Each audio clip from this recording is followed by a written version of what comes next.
Entonces vamos a ver un ejemplo muy global de una compañía de sector comercial, de cómo definió su matriz para hacer el análisis de deterioro desde el punto de vista de pérdida esperada. Entonces nos dice que es una compañía manufacturera y aquí antes de empezar es muy importante tener en cuenta que para hacer el análisis de riesgo crediticio yo tengo que tener la selección de grupos homogéneos de riesgo. ¿Y qué son los grupos homogéneos de riesgo? Pues son esos riesgos que son muy parecidos. Si yo fuese una compañía, un laboratorio, ¿será que venderle a unas grandes superficies o a las compañías, a las de subsidio familiar, compañías de subsidio familiar, es lo mismo que venderle a una Audifarma? Audifarma es una de las compañías que entró en quiebra y que tiene de pronto en el sector laboratorio en jaque la cartera de las compañías de los laboratorios. Entonces, es muy importante hacer la selección de riesgo crediticio. Yo no puedo decir que las grandes superficies o que las compañías, las cajas de compensación familiar tienen el mismo comportamiento crediticio que Audifarma. Por eso es muy importante hacer la selección y esto es transversal tanto para la NIC 39 pérdidas incurridas como pérdida esperada bajo NIF 9. Entonces, de acuerdo a ese principio, lo que hizo la compañía fue un análisis de cartera.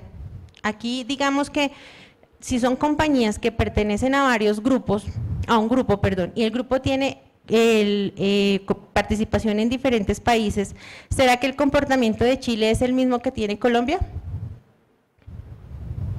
Son economías diferentes y probablemente no puedo comparar la cartera que tenemos en Chile, en Venezuela, con la cartera que hay en Colombia. Entonces, lo primero que tengo que hacer es hacer una selección dependiendo del riesgo homogéneo a nivel grupo. Después de hacer ese riesgo homogéneo a nivel grupo, entro a Colombia.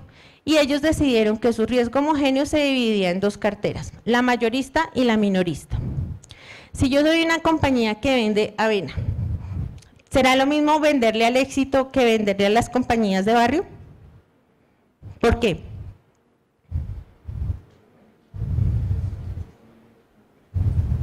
Yo digo que por el seguro de pago y creo que ustedes dijeron algo así. El Éxito se demora en pagarme, pero me paga. Pero de pronto la señora que abrió la tiendita en el barrio y le estoy vendiendo y le estoy dando un crédito, ella tendrá la misma posibilidad o tendré la misma probabilidad de que ella me pague que tiene el Éxito. No, de pronto ya tiene una probabilidad más alta de cerrar y ahí perdería el crédito que le estoy dando a ella. Entonces, por eso es muy importante hacer la distinción de los tipos de crédito. Entonces, aquí en este caso, ¿qué características tenía el negocio mayorista? Era un poco números de clientes, o sea que la concentración que veíamos de cartera al inicio, en este caso solamente tiene el 10% del total de la cartera, compran grandes volúmenes de producto, más de 1000 unidades al mes, la actividad del negocio es constante, es decir, que con ellos tengo un flujo de venta frecuente, la rotación de la cartera promedio es de 60 días, pues este negocio mayorista no es de acá. Gestión de cartera preventiva más activa, es decir, que ellos empezaban a levantar la mano y decir, tengo una figura, últimamente se usa mucho en que el cliente tiene el chance de ir a financiarse con el banco para tener más rápido el valor de mi factura. Aquí tenemos que analizar y como auditores, el tema es de quién está tomando el valor de esa financiación. Porque hay compañías que me dicen, vea, si usted quiere que yo le cancele más rápido mi factura, vaya al banco BBC y en el banco BBC le van a hacer el pago, pero usted tiene que asumir el valor de la financiación. Entonces, es como si yo hiciera un factoring, entre comillas. Pero también hay otra figura en la que dice, vaya que allá le van a pagar y yo respondo por la financiación. Entonces, ahí porque es muy importante como auditores evaluar, porque si nosotros somos los proveedores y nosotros estamos haciendo esa financiación, cambian todas las condiciones de la medición del costo amortizado de ese pasivo y por tanto tengo que hacer la reevaluación del pasivo de acuerdo a esas condiciones. En el caso de los que como proveedores ellos tuvieron el tema de asumir la financiación, pues simplemente ellos venden su cartera, asumamos que sea de 100 pesos la factura y que el banco le cobró una tasa de descuento del 5 y recibieron 95 pesos. Pues ellos reconocen esos menos 5 pesos directamente en la caja, ellos no tendrían que hacer una medición posterior, en cambio en mi pasivo sí tengo que hacer esa medición. Bueno, volvamos al tema. Y el plazo máximo del crédito es de 90 días. Ahora, ¿qué características tenía el negocio minorista? Tenía un alto número de clientes, o sea, el 90% de su cartera está concentrada en este negocio minorista. Compran menos de 1000 unidades al mes, está asociado a proyectos específicos y eventuales, o sea, aquí no tengo esa frecuencia de venta que tengo con los mayoristas. En su mayoría no cuentan con información financiera completa, estados financieros. Es muy difícil pedirle a una compañía de barrio que me dé de manera trimestral, por ejemplo, los estados financieros. Y la rotación de cartera promedio es de 38 días y el plazo máximo de crédito es de 30 días. ¿Esto qué me hace percibir? Que de entrada ya hay una pequeña morosidad en algunos de los clientes porque la rotación de cartera realmente no se está dando a los 30 días, que es la que yo definí por política. Bueno, entonces, para desarrollar el modelo de pérdida esperada, lo primero que tenemos que hacer es entender las características de mi cartera. Cuando nosotros como consultores empezamos a hacer el desarrollo de la cartera, tenemos que empezar a mirar esa cartera porque está compuesta. Nos hemos encontrado con compañías, por ejemplo, en el sector aeroportuario, en los que el grueso de ellos son los servicios regulados. Entonces, el servicio de prestar el hangar, de dar la salida a los aviones, y dentro de los no regulados pues están ya los temas comerciales de arrendamientos de locales y otro tipo de servicios. Y dentro de estos nos dimos cuenta, por ejemplo, que los servicios públicos son no regulados y que cuando empezamos a hacer los análisis de cartera, por los montos tan pequeñitos, no nos dimos cuenta que era importante el deterioro que estaban sufriendo los servicios públicos. Entonces, en este caso, a veces ni nosotros como compañía realmente hacemos el análisis juicioso de nuestra cartera. Cuando hacemos entonces ese análisis de qué realmente está impactando, es donde tenemos que evaluar si esa segmentación que tuvimos de la cartera realmente está reflejando el comportamiento de todos mis clientes. ¿Por qué? Porque puedo tener clientes tanto en servicios públicos como puedo tener clientes en otro tipo de servicios como los regulados en el caso de ese cliente. Y si yo no hago una segmentación adecuada, que en ese caso debería ser por línea de servicio o de pronto por temas operativos decido no hacer segmentación y llevar toda mi cartera de una misma manera, esos saldos pequeñitos de servicios públicos están afectando el comportamiento general de mi cartera y puedo estar castigando los saldos grandes con el comportamiento de los saldos pequeños. Entonces aquí es muy importante entender la cartera y entender contablemente cómo se hace el registro de esa cartera. Hay compañías que también hemos encontrado que ellos tienen su cartera a 30 días, pero empiezan a medir la morosidad 10 días después.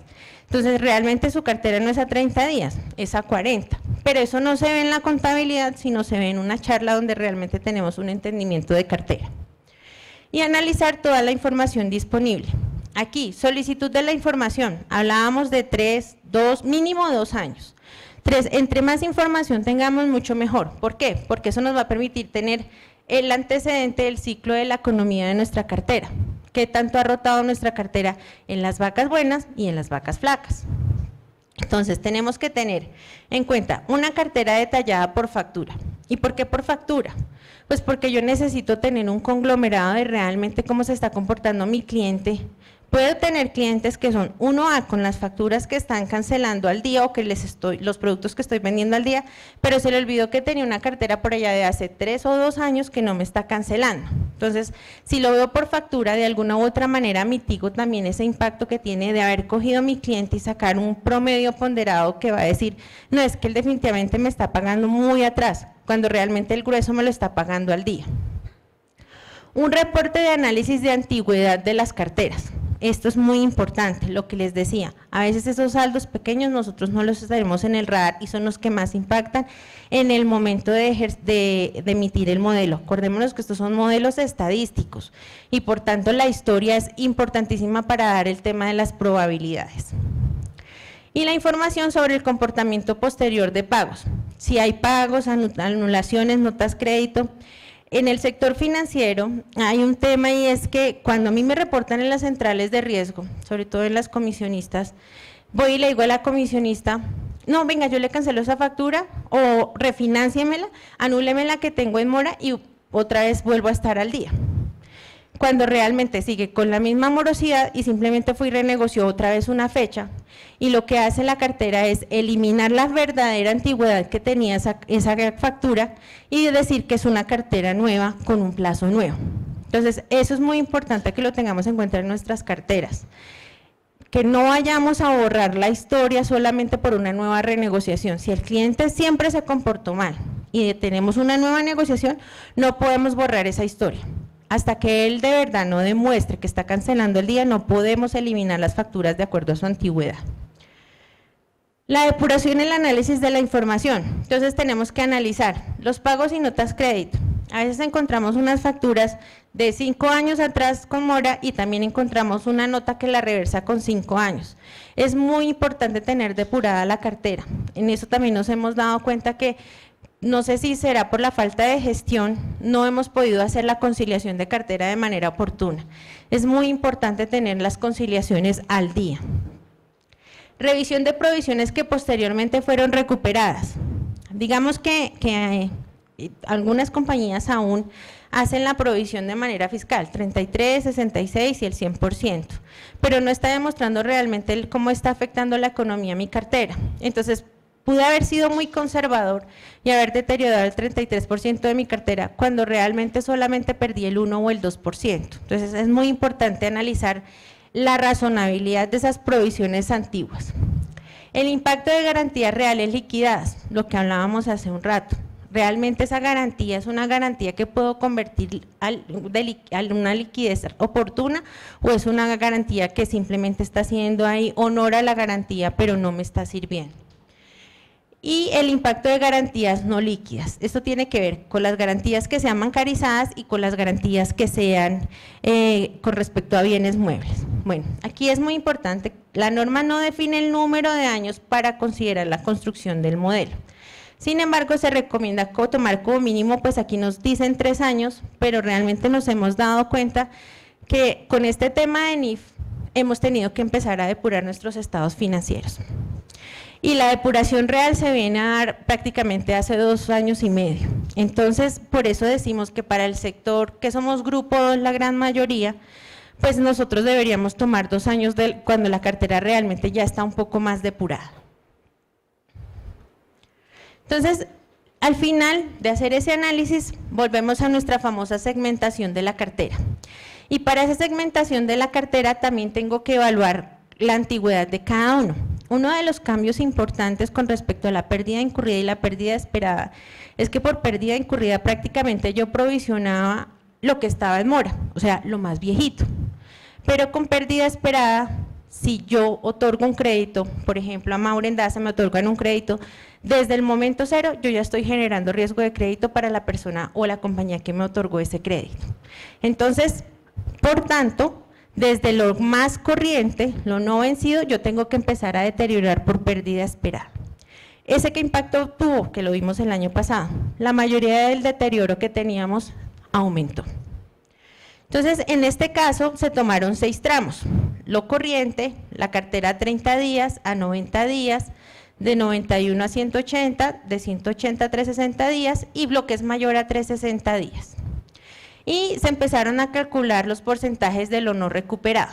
Entonces aquí se hizo un cálculo muy sencillo y es de lo que no estaba vencido en el 2014, cuando nació no vencido, de acuerdo a esas probabilidades de incumplimiento de esa historia que analicé, realmente que no se recuperó, el 0,6%. Lo mismo hice con los 91 a 180 y mayor a 360. Aquí este análisis por lo general se hace con algo que se llama las cadenas de Markov. Y las cadenas de Markov me dicen es esa estacionalidad de esa cartera que nació como corriente, ¿qué probabilidad tiene de que se vuelva mayor a 360 el incumplimiento de acuerdo al comportamiento de la historia de mi cartera? Lo mismo se hizo para el negocio minorista. Se estima el porcentaje no recuperado. Entonces, ¿qué ese porcentaje es no vencido? ¿Qué porcentaje está mayor a 31 a 90 días? ¿Y qué porcentaje es mayor a 360? Entonces, más o menos, ¿qué es lo que hace una cadena de Markov?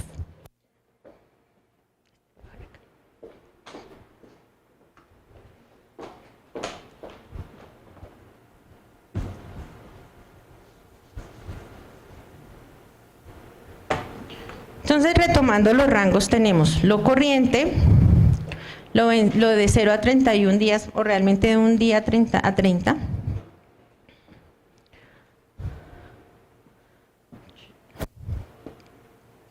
...31 a 90... ...91 a 180... ...bueno, dejémoslo hasta ahí... ...y mayor a 360. Entonces, lo que hace mi cadena de Markov es analizar todos los 24 o 36 meses que tenga de historia. Y me va a decir, aquí tengo también la corriente, de 1 a 30, de 31 a 90, de 91 a 180 y mayor a 360. Bueno, aquí me faltaría de 181 a 360. Entonces me va a decir, mire, lo que nació corriente y se canceló corriente, por decir algo, es el 70%. Lo que en toda la historia pasó a 31 días y me cancelaron corriente fue el 25%. Pero lo que estaba a 31 días y definitivamente empeoró su porcentaje y me lo cancelaron después es el 20%. Entonces, lo que va haciendo es una matriz de probabilidades, donde al final me dice que la línea que yo debería estar evaluando es lo que se mantiene como nace y como muere como mínimo. Entonces, si nació corriente, este valor y este valor, lo ideal es que mejore su forma de pago. Es decir, que casi todo pase a la eventualidad de que me lo cancelen. Esto que está en la parte superior de la matriz de Markov es lo que me empieza a preocupar. ¿Por qué? Porque está empeorando su comportamiento. No me lo están cancelando al día y aparte está empeorando la morosidad. Entonces, de estos porcentajes que no me están cumpliendo, es que estamos generando estas matrices de porcentaje que no tengo la probabilidad de incumplimiento. Entonces, volvamos a la famosa fórmula de pérdida esperada.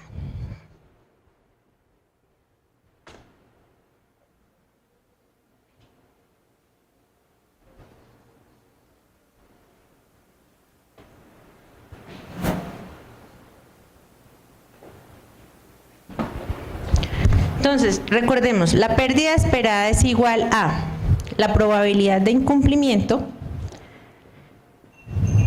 por la exposición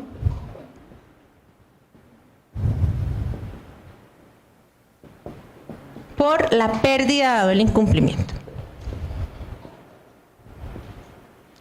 Entonces, en la probabilidad de incumplimiento, esto es lo que me da mi historia.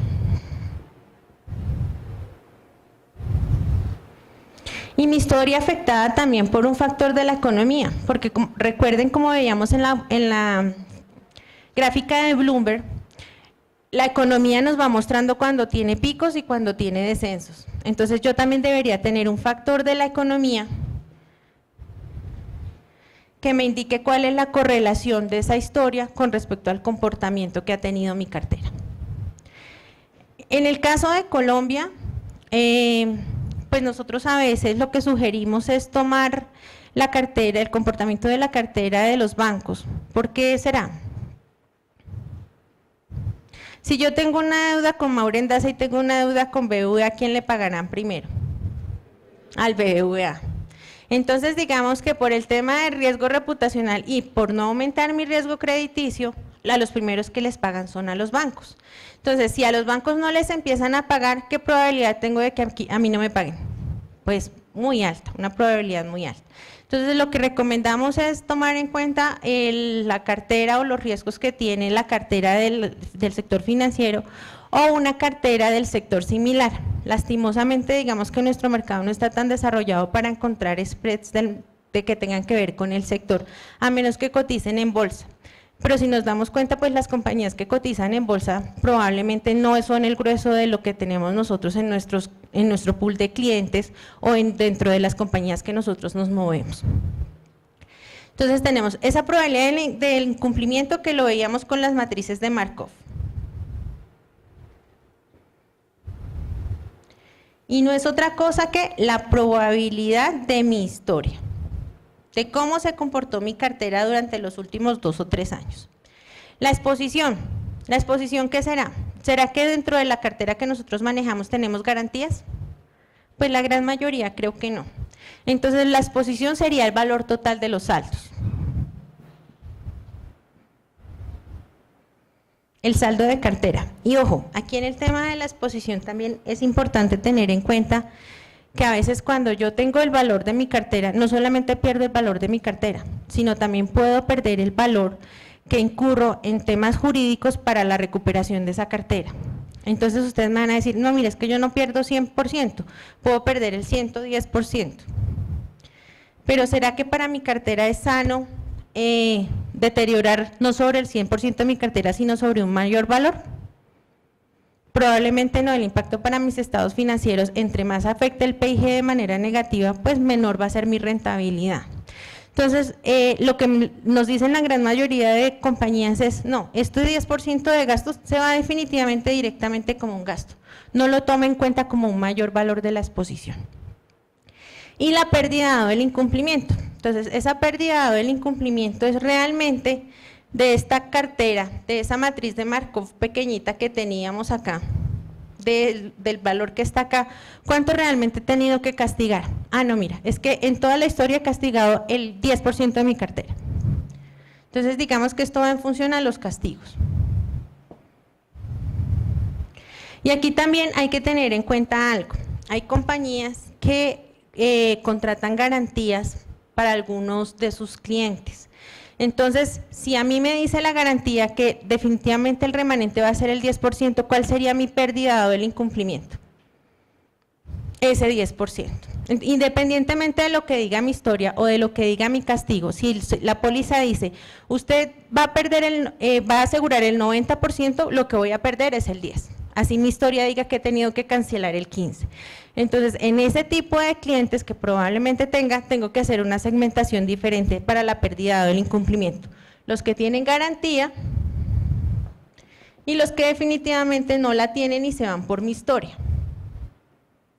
Entonces, volviendo aquí a este tema, estos porcentajes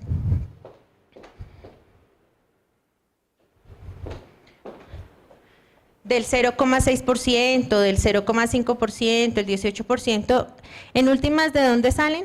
Salen de estos dos factores, la probabilidad de incumplimiento y la pérdida del incumplimiento afectados por un factor económico. Entonces, después de construir esa matriz de probabilidades de pérdida, que era lo que les estaba diciendo, en este ejemplo tomamos un promedio simple de los últimos 3 años y también vemos el promedio simple del último año. Entonces, este ejemplo está en la norma y lo que me dice es, tome esta columna para los mayoristas, tome esta para los minoristas que tiene que ver con los últimos 3 años, aquí está. Pero y eso calcule un promedio, simplemente hago el promedio simple de estos últimos 3 años. Cuando hacemos la matriz de Markov más ajustada, realmente deberíamos tomar es un promedio ponderado, porque no es lo mismo un cliente que me debe 10 pesos y tiene una morosidad a 180 días que un cliente que me debe 100 pesos y está corriente. Entonces, si tomo un promedio simple, estoy castigando a ese cliente que me debe 100 pesos y está corriente con ese que definitivamente ya estoy perdiendo esos 10 pesos. Entonces yo debería tomar realmente es un promedio ponderado, pero para efectos del ejercicio la norma, como la norma siempre nos manda los ejercicios más simples que realmente no aplican, entonces vamos a tomar el promedio simple. Entonces me dice, ¿cuál fue el promedio de los últimos 3 años? Y compárelo con el promedio del último año, tanto para el negocio mayorista como para el negocio minorista. Y luego lo que hago es analizar la correlación de los indicadores macroeconómicos, que era lo que les decía acá. Miremos nuestra historia y miremos con qué factor de la economía realmente se está moviendo. Miremos si cuando tuve, por ejemplo, picos de morosidad más altos, ¿cómo se comportó con el sector financiero? Ellos también tuvieron picos de morosidad más altos. O definitivamente si esa correlación no tiene nada que ver, tenemos que empezar a mirar. ¿Qué pasa si tenemos clientes del exterior? ¿Cuál debería ser, por ejemplo, el factor de la economía que me diría si ellos están bien o no como economía de país? El riesgo país, el ENVI. Entonces yo puedo hacer el análisis cuando se trata de clientes del exterior vía ENVI. O también hay algo que se llama el Credit Default Swap.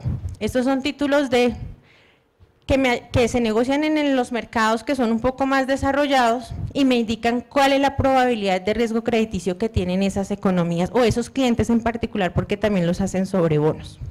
En Colombia no tenemos todavía CDS desarrollados, entonces pues tenemos que buscar factores que realmente nos apliquen como de manera general. Entonces, después de tener ese indicador, lo que hago yo es tener una expectativa de qué pasaría si hay un incremento del 5% o un descenso del 5% de esos porcentajes obtenidos. Este tema del análisis de sensibilidad es muy importante para todos los riesgos financieros.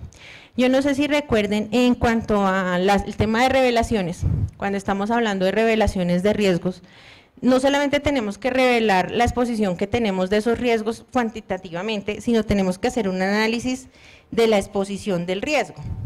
Entonces, por ejemplo, si yo tengo un riesgo a tasa de interés, mi tasa de interés está más o menos al 8% efectivo anual, pero está atado a una IBR más un spread. El spread, recuerden que son esos puntos adicionales que me cobra el banco sobre una tasa de referencia. En este caso, digamos que es el IBR. ¿Qué pasa si ese IBR ya no está al 4, sino pasaría al 5%? ¿Será que mi tasa de interés aumentaría? Sí, teniendo un 4 con un spread del 4 es el 8, y si sube al 5 ya se convertiría al 9% mis intereses. Entonces, esa es una de las herramientas que debe tomar el financiero para decir, ojo, ¿cuál es mi exposición de acuerdo a una sensibilidad o de acuerdo a lo que yo espero tener de la economía y que podría impactar mis estados financieros? En ese orden de ideas, esos análisis de sensibilidad, que es el mismo que estamos viendo aquí, me va a decir cuál debería ser el análisis que yo esperaría o realmente los resultados que yo esperaría tener si la economía tuviese resultados más negativos de los que tiene actualmente. Y sobre eso yo debería tomar una decisión. Por ejemplo, si yo veo que aumenta y que esos porcentajes de deterioro van a aumentar, ¿qué se les ocurre que podríamos hacer con nuestra cartera?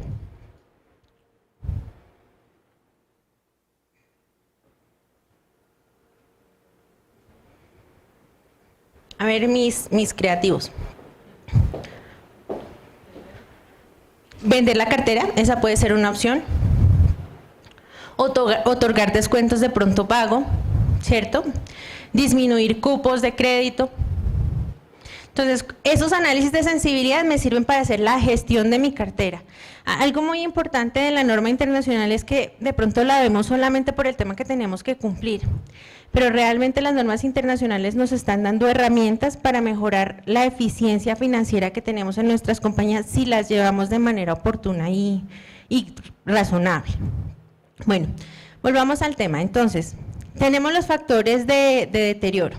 ¿Y qué hago? ¿Qué factor de esta ecuación me falta aplicar? La exposición. Entonces, para efectos de este ejercicio, lo que hace es tomar el valor de la cartera a un corte X y para ellos el total de su cartera es el 100% de la exposición. Lo que hacemos es tomar esos valores de cartera, aplicamos el porcentaje de pérdida esperada que estimamos y ese sería el valor de la provisión o deterioro que deberíamos registrar en la contabilidad. Hay un tema muy importante que nos ha surgido también cuando desarrollamos modelos de pérdida esperada y es, esto si se dan cuenta es un cálculo global. Aquí no me dice si es Perenceno, Pepito Pérez, quién es el que está con el deterioro y cuánto vamos a provisionar. Pero siempre del área de impuestos nos llaman y nos dicen, oye, yo necesito que me digas por cliente cuál es el deterioro, porque si tengo recuperaciones de un año a otro, pues yo necesito saber qué fue lo que recuperé. Entonces ahí viene el tema de cómo nosotros, al obtener esta matriz muy global, deberíamos aplicar estos factores por factura, que era lo que decíamos inicialmente. Por factura generamos los porcentajes, pero por factura también tenemos que saber cuánto está deteriorado un cliente. No es lo mismo tener un cliente con un porcentaje de cartera corriente y el vencido. Y por ejemplo, si me pagan no sé, tengo un cliente que me debe 100 pesos. De esos 100 pesos, 90 están no vencidos. O sea que le estoy deteriorando, ¿cuánto? El 0.58%. Y tiene un saldito de 10 pesos que está mayor a 180 días y le estoy deteriorando el 3.61%. Pasa el año y el señor me canceló 5 pesos. Pero necesito saber si esos 5 pesos fueron de lo corriente o fueron de lo mayor a 180 días. Eso también me sirve para saber realmente de las carteras, porque cuando yo tomo a veces conciliaciones de cartera globales, lo que hago es tomar un saldo como un todo, pero no estoy aplicando los pagos a los saldos que realmente están afectando mis probabilidades de incumplimiento, que son estos que están mayores a los 90 días.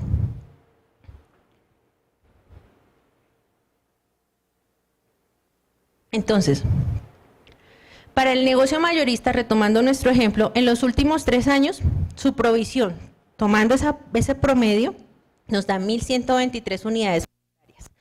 Pero si tomamos un solo año, el año anterior nos dice que son 925. Entonces, si lo vemos desde ese modo, decimos, no, pues realmente tomemos el último año de historia, porque impacta menos mis estados financieros. Pero ahora miremos qué pasó con el negocio minorista. En el caso del negocio minorista, la historia de los 3 años me dice que tengo que deteriorar 1.236 pesos. Pero tomo el último año y me doy cuenta que el comportamiento del mercado minorista empezó a afectar su comportamiento de pagos y empezó a aumentar la morosidad. Entonces, paso de 1.236 de mi historia a 1.467. En ese orden de ideas, cuando yo veo el total de mi deterioro de cartera, veo que tomar el promedio de los últimos 3 años, para efectos de este ejercicio, ¿no? O tomar el último año, realmente nos dice que el impacto es similar. Sin embargo, yo siempre recomiendo tomar un plazo mucho más largo, o sea, no solamente un año, porque si el último año fue malo, mi deterioro va a ser muy malo. Pero si el último año fue el menos malo de 2 que ya venían muy buenos, pues realmente va a sensibilizar y va a suavizar el tema del deterioro de cartera.